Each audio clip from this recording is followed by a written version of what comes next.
Hey there, OU, and welcome to another exciting episode of Explore OU.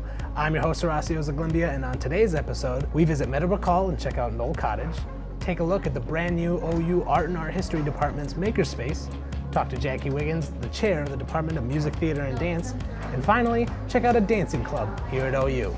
Make sure you stay tuned because you're not going to want to miss any of this. He gets it.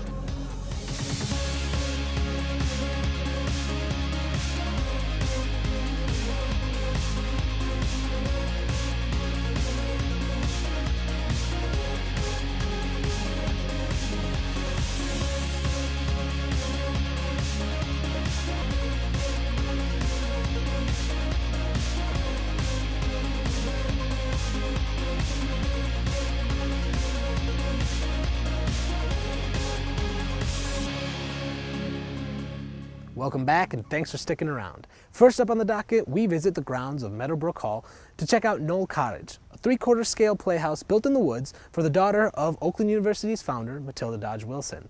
Curator for the hall, Madeline Judd Kowalski, takes us on a guided tour and tells us all about this charming location. Check it out.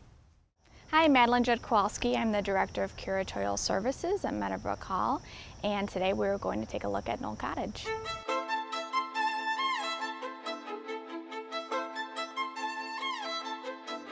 Welcome to Knoll Cottage. This is a 3/4 scale playhouse that was a 12th birthday gift for Frances Dodge from her stepfather Alfred Wilson and her mother Matilda Dodge Wilson. Matilda was the widow of auto pioneer John Dodge.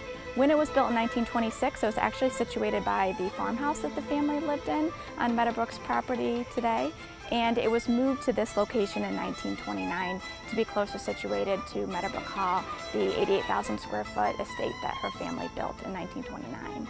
We are in the foyer now. As you can see, even the ceilings are 3/4 scale. So we'll have to do a little ducking to get in. Even though it is miniature, it is a full house that was used by Frances Dodge. So this is her nursery that she used for her extensive doll collection. It included dolls that were the size of thimbles, all the way up to dolls that were her size when she was 12 years old. This is the bedroom that Frances used. Probably the most common question we get is if Frances ever spent the night here, and we don't know. But she did have a full bedroom, and there was a security guard shack in the back so that if she was staying here, she was safe. The house also included a working bathroom. So it's everything from a miniature bath to a miniature toilet, again, all in 3/4 scale, and a sink and even a wash basin for her dolls. And this is the living room, but this is the only ceiling that her stepfather, Alfred Wilson, could stand up straight in because he was over 6 feet tall, and this ceiling is just about 6 feet tall, so he could actually stand up straight in this room. When Frances was living here, over the fireplace was a painting of her younger sister, Anna Margaret, who unfortunately passed away 2 years before Knoll Cottage was built. And this is the dining room. This is where Frances would typically be able to serve teas or dinner parties for her friends. The built-in china hutch has a display of her rather large collection of miniature porcelain tea sets and dinnerware. And you can also see in the kitchen, Frances had some of her china that was displayed in here. One of my favorite things in this room is the miniature waffle iron, so she would be able to make waffles and even had maple syrup so that she could serve breakfast out here. Her favorite tea set was actually this one, so that came from Paris, and it features cats that are chasing beach balls. She also liked this one that was custom made for her, and it has Frances featured in gilt lettering on the sides. So even though these look like toys and they are miniature and they're fit for a 12-year-old girl, they were all made for her to learn how to use these types of things that she would use later on as a young woman. Knoll Cottage was intended to teach Frances how to run a home of her own, so she was in charge of the cleaning and running parties, and she did have to keep everything, help decorate it, and do anything that she would do in a home of her own size. Knoll Cottage was often described as the first electrified house in Oakland County, and when we tell people that, they say, well, I know that people had electricity before 1926, and they're right, but what was different is that Knoll Cottage was completely electrified. So everything from the electric refrigerator that she had to the electric stove to the heat, everything was electrical, so that's kind of how they got away with saying that. Another thing that was said about this playhouse when it was built was that it was the greatest playhouse in all of the world. There was a theme of, especially at American country estates, of these kind of auto pioneers like Frances Francis's father, John Dodge, was, or other industrialists, they would create these playhouses like Knoll Cottage. But Knoll Cottage really is one of the best in the terms of size and the types of miniatures that were put into this house. My favorite part of Knoll Cottage is actually the kitchen. I love all of the miniature little tools that she would use to be able to make food in the kitchen, and also the wonderful china sets that she has that were her size. One of the things I really love is the linoleum floor. Linoleum was the coolest thing in the 1920s when it was put in. It was easy to clean, it was good for people to be standing on while they're cooking, and what's neat about all linoleum flooring is that it looks like tile with blue grout, but it was actually made by linoleum. Today, Knoll Cottage is used for tours. We have an estate walking tour that brings guests from the Dodge Brothers exhibit around the estate and really talking about the centerpiece of this American country estate, which is Meadowbrook Hall. We talk about the construction of the home, and then we end at these wonderful outbuildings, Francis's playhouse and Danny's cabin, and then we kind of end up at the rest of the garden. So I'm very excited for the future of Knoll Cottage because we are working on bringing it back to how it looked in 1929 when it was moved to this location. Although it's mostly original, some of the curtains have been replaced, some of the carpeting and the linoleum needs a little bit of help, and some of the electricity. I need kind of new electricity throughout the cottage. And also there used to be really wonderful dolls and rugs and just kind of knickknacks that Francis had around the cottage that I've had to take away for safekeeping. And so what we're hoping to do is have a crowdfunding. So we're going to raise some money to work on the exterior and the interior of the house. We're also going to be developing our Adopt an Artifact program. I say exactly how much I need for a certain object to be recreated or to be fixed, and people are able to adopt the conservation of that specific item, and their name is on it for perpetuity. Knoll Cottage has such a place in people's hearts. If you came here as a child, if you came here as an adult, everyone has a little bit of a connection to it just because of its playfulness and the scale of it and the types of artifacts are inside. Everyone loves it. So it's a wonderful place for people to tour. Everyone who comes to Knoll Cottage kind of falls in love with it because of its charm. What a quaint little place. Make sure you stop by Meadowbrook Hall and get yourself a guided tour today. Next up, we check out the brand new Art and Art History Department Makerspace. This former garage has been turned into a brand new art studio to be used by OU art students and faculty alike. We took a tour with Chair of the department, Dick Goody, to see just what this new place has to offer students. Let's take a look. Welcome to the Department of Art and Art History's Makers Studio. My name's Dick Goody and I'm the chair of the department, and I'm going to take you on a little tour of our greatest new space, which we're really proud of. So if you'd like to come this way, I'll show you around.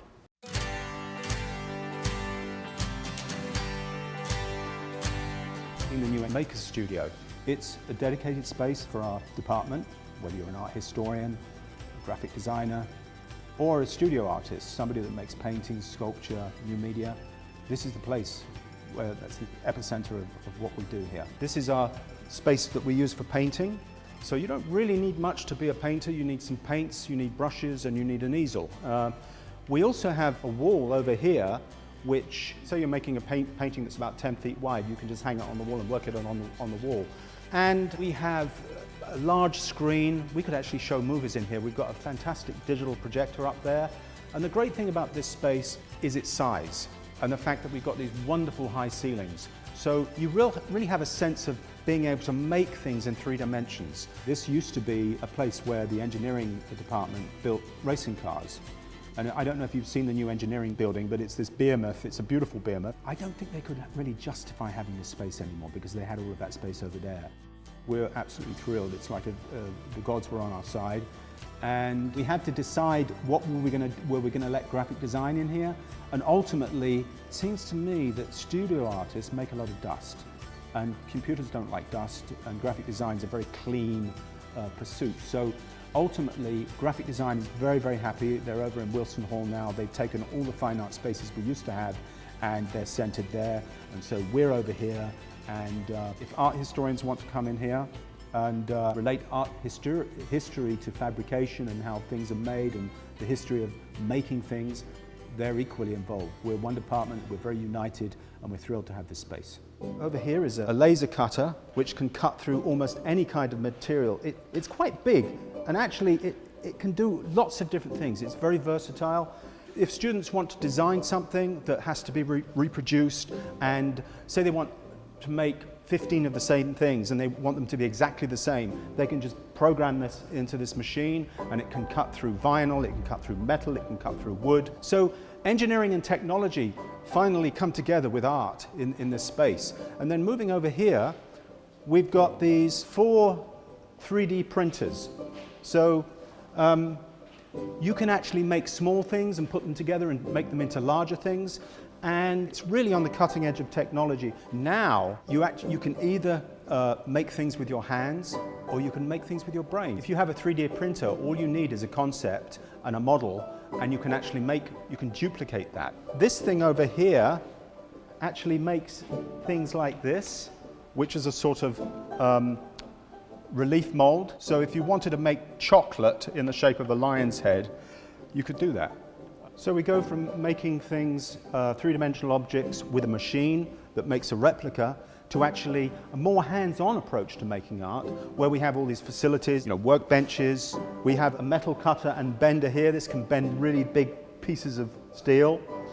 We have traditional saws over here, more saws over here, a table saw. Over here we've got drills, and this wonderful sanding machine, which you can make practically anything from a solid piece of wood, and also from styrofoam as well. We're exploring lots of different areas. It's a new space, and we're working out the kinks. It's going to be really successful, and we're really thrilled by it. Students can actually come here when there's a class going on, and they can work on their own work. So if they're a painting student and there's a sculpture class in here, they can go down to the painting area down there, and they can do their work. So we're trying to get maximum availability. Right now, this place is open through office hours, 9 to 5. We've got a technician in here on Thursdays and Fridays, but we may increase that as time goes on. But we've got 4 days that are covered, and 4.5 days actually. This is our first semester here, and we are going to learn a lot throughout the next few months about what we can do with the space, how we can increase its potentiality. We're going to sort of get through the teething program and then see where we are, and I think it's just going to be fabulous. What an awesome studio. I can't wait to see what students make in the makerspace. We're going to take a quick commercial break, but when we come back, we'll be talking to Jackie Wiggins, the chair of the Music Theater and Dance Department here at OU. Stay tuned.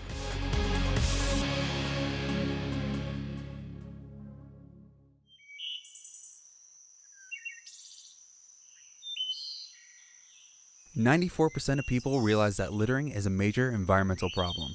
Yet the United States spends $11.5 billion each year on cleanup projects. Do your part.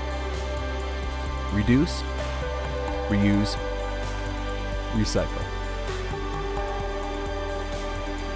Visit KAB.org for more information.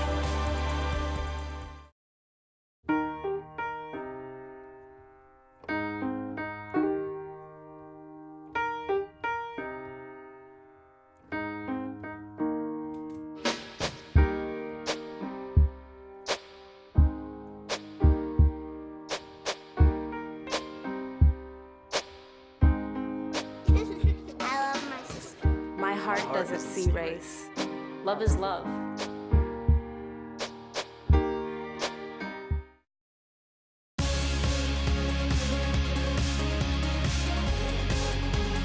Welcome back to Explore OU. I'm Horacio Zaglimbia, and today we are on the second floor of Varner Hall in the administrative offices of the Music Theater and Dance Department with the chair of the department, Jackie Wiggins herself.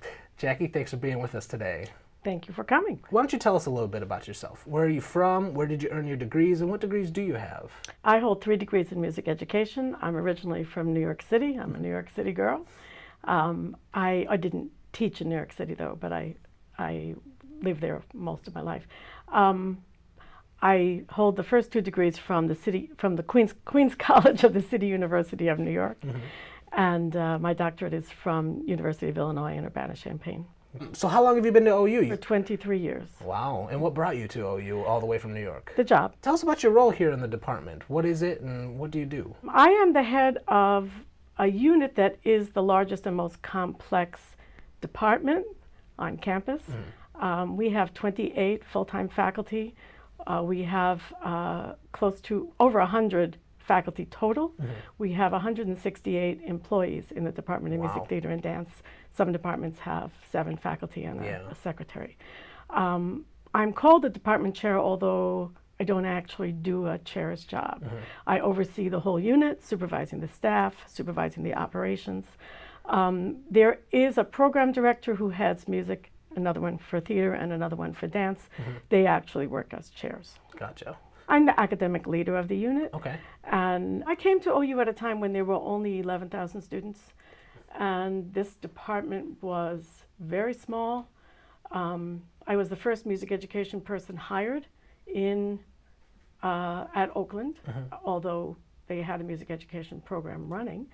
I was charged with building the music education program, and I saw it as an amazing opportunity because this is a large region that wasn't being served in that way. And so over the years that I've been here, I've been able to establish an internationally known music education program with a bachelor's, master's, and doctoral program. The doctoral program has been approved since 2006, but we actually conferred the first degree in 2006 because we were running the program through a School of Ed doctoral program before then. I've had as many as 16 students in progress at any given time. That's amazing. We have, I think, 9 in progress right now. It makes us one of the largest music education doctoral programs in the country. That's amazing. Right here in our backyard. That's great. So switching gears, talking about the department more so, what kind of programs does the music, theater, and dance department offer students, you know, and how do they get involved day to day? We serve between 3,000 and 4,000 students annually in general education. So it's a big part of what we do, but our main focus of our day-to-day really is working with our majors. We offer right now 17 different major programs in music, theater, and dance. That includes the graduate programs. We have 4 new programs in various stages of approval, so if they are all approved, we will have 21 major programs. Only Music has graduate programs. Dance offers a Bachelor of Arts, which has a liberal arts focus, and a BFA, Bachelor of Fine Arts, which is designed for performers. If the programs are approved, we will also certify dance teachers for K-12 through both of those degrees. There will be another option, BA with certification, BFA with certification. Theater also offers a BA just as a liberal arts degree for people who are interested in that. But we also offer Bachelor of Fine Arts in acting, musical theater, and theater design and technology. Music offers a BA, also offers a Bachelor of Music, which is a professional degree in music, as the BFA is in the other arts. We offer a Bachelor of Music in music education and music performance. And we offer masters in music education, performance, conducting, and pedagogy. And we offer a PhD in music ed. But within those tracks, because I didn't just say 24, there are different majors. If you're going to be a performance major, you could be a singer, you could be a pianist, you could be an instrumentalist. So the music education track, you could have an instrumental focus or a choral focus. So there are tracks within that add to the number of majors a person could have. Wow, that's a very complex department you're running. That's awesome. It is. What kind of things happen in you know, physical things happen in the MTD program? We produce about 125 to 130 different events a year, and many of them have multiple presentations, particularly theater will run for 2 weeks. So we actually produce more than 200 days of the year. When you consider that we don't really produce in summer, that you can understand the intensity of what we do. Absolutely. We only have 2 venues. We only have the recital hall, which is not a concert hall. It is a recital hall. We have to use it as a concert hall. It's not an appropriate space for that. We only have a black box theater, which is a wonderful black box. It means that it can be reshaped and reconfigured for anything that theater needs. But the theater students are not learning how to work on a proscenium stage because we don't have time to allow them to use the recital hall stage because there's too much programming, but also because it is not a theater stage. It has no backstage. It has no backstage and no crossover. Dance actually doesn't have a place to perform. Dance performs in the theater venue or the music venue. Neither of the stages is sprung, so neither of them both of the stages actually are harmful to dancers. Yeah. And so this is why we keep asking for appropriate performing Right. facilities. In the building, though, I mean, there are people dancing and doing sword fighting and makeup and learning how to do lighting, Yeah. learning how to act for the camera, Right. practicing instruments, rehearsing, singing, I mean, everywhere. And we also have more academically oriented programs. I say that like this, not to be cliched, but because we consider performance academic as well. Of course. It is our academic endeavor, but we do also teach things like history of the field, theater history, music history, dance history, and of course education people study books. Yeah. So you guys use as much of the space as you can, because Oh, the space is so used that they cannot come in to change the light bulbs. oh my. And they complain about that. They can't clean our rooms because they're never not used. Too many people for the space that we have, Right. and we need to grow. But also we have things we can't do because we don't have the space to do them. Absolutely. Things that you want to add to the programs that you offer. Things that are essential to the programs that we offer, Right. to be honest. With all these things going on, and that you guys still are able to be a premier, music theater and dance department in the region and in the country, what are you most proud of? I would say the quality. Yeah. The quality of the faculty, the quality of the students, the quality of the work that everyone produces. And the other, it's not really what I'm proud of, it's just an element that fuels that quality, is the passion. Yeah. Our students are extraordinarily passionate about what they do. You have to imagine what it's like to have music theater or dance at the center of your life for the whole time you're in K-12 school, and it's always on the perimeter. Right. One of the things I tell the freshmen when they come is, this is the first time in your life, this is the main thing you're doing. I mean, they cheer. You can't imagine Yeah. the energy that cheers in that room when I Yeah. say that. It's such a release. But the same is true for faculty. We are a highly interactive community professionally. There's a lot of cross-disciplinary collaboration among the performers. A lot, actually. You can't tell someone how to be an artist. You have to create a circumstance within which they can make artistic decisions and learn how to become an artist. Right. It's something the learner does. It's something the students do. And that, I think it's why we are as successful as we are, to be honest. Yeah. Now, where do you see this department going in the future? Well, we have very definite plans to become a school of music, theater, and dance. It's something I've been working toward for 20 years. Really, at this point, the ball is in Oakland's court. Yeah. We have a very supportive dean. He is interested in helping us become a school first within the college. Eventually, both he and I aspire for it to be outside the college, but only when it can be properly supported outside the college. Right. It really is a financial issue. We are actually working on it. That's all I can say. We're excited to see what's coming in the future. I know there's a good plan in place, and hopefully things go the way we want them to. Well, we hope so. We hope so. Now, where can people go to find more information about the different departments under the music theater or dance department? You can click on just about anything on the homepage that will direct you to where we are. But we are oakland.edu/music, oakland.edu/theater, oakland.edu/dance, or oakland.edu/MTD for music theater dance. All kinds of places online to find Right. you. And 207 Varner Hall if they want to come physically and learn a little bit more. Jackie, thank you so much for taking the time out of your day and sitting with us and telling us about yourself and the department as a whole. It was wonderful to learn about you and know what you guys do here at OU. Well, thank you. Stay tuned for more Explore OU after this.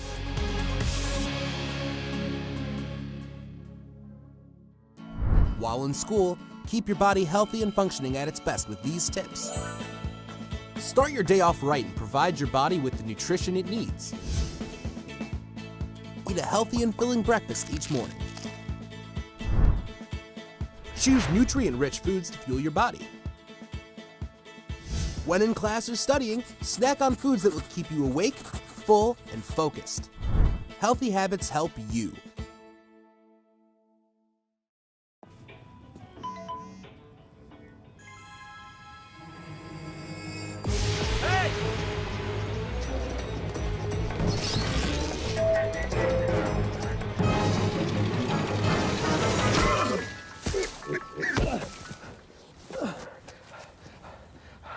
So, same time next week?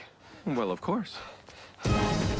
Put away a few bucks, feel like $1,000,000. For free tips to help you save, go to Feed the Pig. The average smoker spends between $1,500 to $3,300 a year on cigarettes. A year of college textbooks generally costs $2,000. There are many reasons not smoking can greatly improve your college experience. Oakland University is a smoke-free campus. Do your part in making Oakland a great place for everyone. Visit oakland.edu/EHS for more information.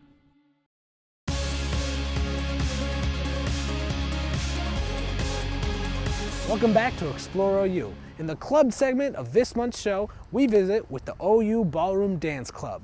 We talked to President Jesse Felix and Vice President Ryan Bates about just what the club does here on campus. Let's take a look.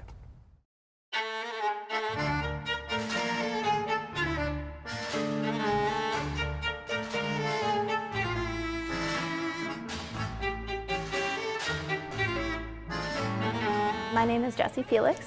I am currently a senior here at Oakland University. I am the president of the Ballroom Dance Club. My name is Ryan Bates. I am the vice president of the Ballroom Dance Club at Oakland University. We are a student organization and club sport here at Oakland University. Socially, it's a student-taught club for people to learn the different ballroom dances.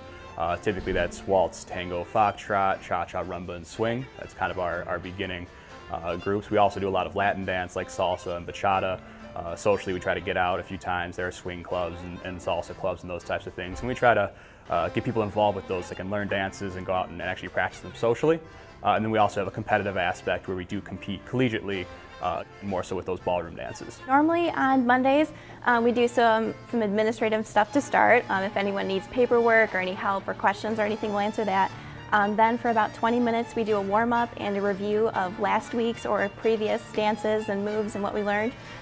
Then we get into our main lesson, which we usually try to do 2 different dances and 3 moves for each dance, or some technique help if needed. Flow forward and goes right up on the lady's shoulder blade, right? And then we just do a cool down, so it'll be just a variety of music played, and whatever song is on, if that's the dance you do. It's really interesting stuff, and when you kind of get out there and you hear music and you start dancing and you learn that anyone can dance.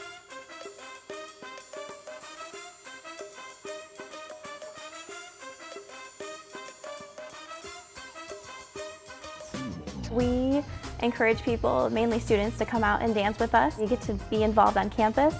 You get to network and meet a bunch of students, not only from Oakland University, but if you choose to compete from other schools as well. You get to meet people from a multitude of different backgrounds, where if you were only in your one major, you'd only meet, health science majors, but here you meet business and nursing and just about any major you can imagine. You do get that sense of community. It's very diverse. I'm a nursing major. Last semester, I think we had 6 people who were ESL students. We have graphic designers, engineers. We have the full spectrum, and I think that it's awesome to get out of your comfort zone in a club that's just a mosaic of people. You also get the benefit of physical activity. Practices do make you sweat, for sure. It's just a really fun skill set to kind of learn. I think of kinesiology, movement, biomechanics, all that. Like, you get to move, it's a little bit of exercise, it's learning a new physical skill, which is always just scientifically proven, right? Neuromuscular connections, they're important, they make people better. If you want to just show up to a practice, Monday nights, we are in Studio 919 at the Recreation and Wellness Center. Of course, we have a Facebook page, that's Ballroom Dance at Oakland University. If you search that, we come right up, and we're also on Grizzorgs and I Am Leagues. There's no partner required, and there's no experience necessary.